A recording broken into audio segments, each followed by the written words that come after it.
Jap.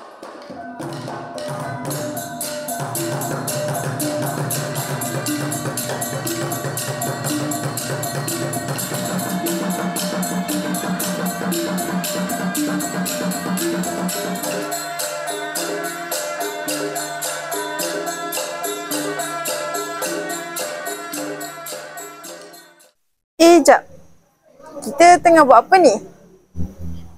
Kita tengah buat menorah lah. Menorah? Ya, menorah. Jom saya ceritakan sejarah menorah. Menorah merupakan drama tari atau tari dram masyarakat Siam. Menurut sumber yang diperolehi dari internet, Encik Haji Taruwat mengatakan bahawa menorah adalah berasal daripada Naratiwat suatu ketika dahulu yang merupakan sebahagian daripada negeri Kelantan. Namun, apabila kerajaan Siam menguasai kawasan tersebut, Naratiwat telah terpisah daripada Kelantan. Akan tetapi, menorah masih lagi wujud dan ianya tidak terpisah kerana berlainan jajahan. Menurut beliau juga, menorah adalah hak milik kita, iaitu warisan budaya kita yang harus dipertahankan kewujudannya dan dipelihara dari hilang ditelan zaman.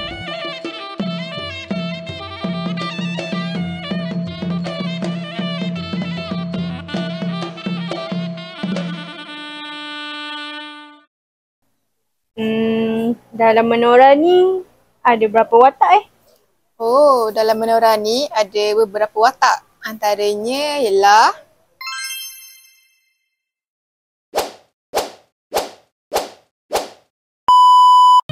dalam menorah, watak-watak terbahagi kepada dua kategori, iaitu watak utama dan watak sampingan.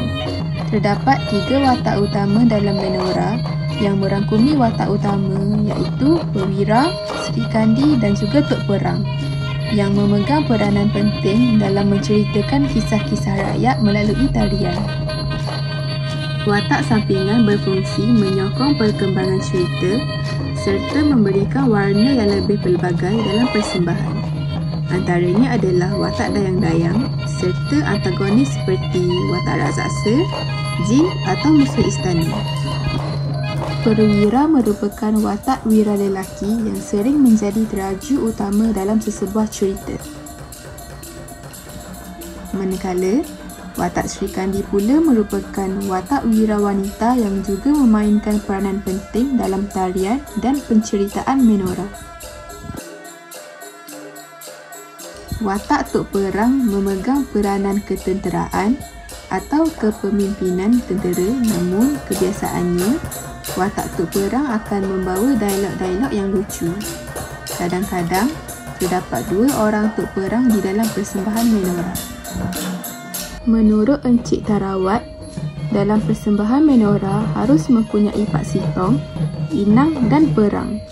Watak-watak ini mungkin sama dengan watak-watak utama yang disebutkan tadi, tetapi nama sahaja yang berbeza.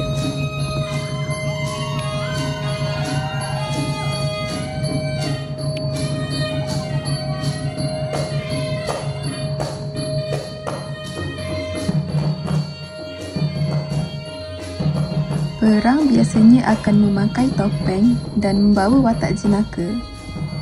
Watak-watak yang dimainkan semasa persembahan menorah adalah mengikut cerita yang akan dipersembahkan. Dalam konteks simbolisme, setiap watak dalam menorah membawa makna tersendiri. Watak baik seperti Perwira, Sri Kandi dan pahlawan lain kerana melambangkan nilai moral seperti kebaikan, keberanian, kesetiaan dan keharmonian. Sebaliknya, watak jahat seperti jin dan raksasa menjadi simbol kekacauan, ancaman serta ujian yang perlu diatasi. Watak lucu seperti Perang berfungsi sebagai simbol rakyat biasa yang mewakili suara masyarakat melalui humor, sindiran dan spontan.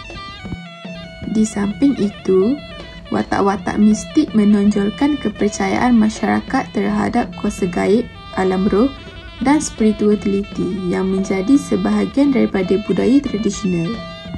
Kostum dalam menorah memainkan peranan penting dalam membezakan watak serta menentukan status sosial mereka. Watak utama kebiasaannya memakai mahkota untuk menelahkan kedudukannya sebagai watak utama. Perang pula menggunakan kostum ringkas untuk menonjolkan sifat kelakarnya. Manakala, untuk watak pahlawan, mereka memakai pakaian kepahlawanan dengan pedang dan selempang untuk melambangkan kekuatan dan ketegasan. Aspek lakonan dan vokal dalam menorah pula sangat unik kerana dipengaruhi oleh tradisi tari Thai Selatan. Gerakan tangan, pergerakan kaki dan posisi badan digunakan untuk menyampaikan emosi atau maksud tertentu. Dari segi vokal pula, menggunakan suara tinggi dan tegas untuk watak yang melambangkan ketegasan. Manakala bagi watak perang pula menggunakan vokal bernada sengau atau lucu.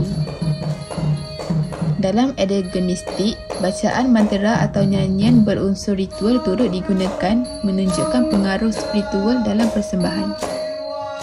Dari sudut peranan sosial, menorah bukan sekadar hiburan tetapi berfungsi sebagai medium pendidikan moral dan budaya.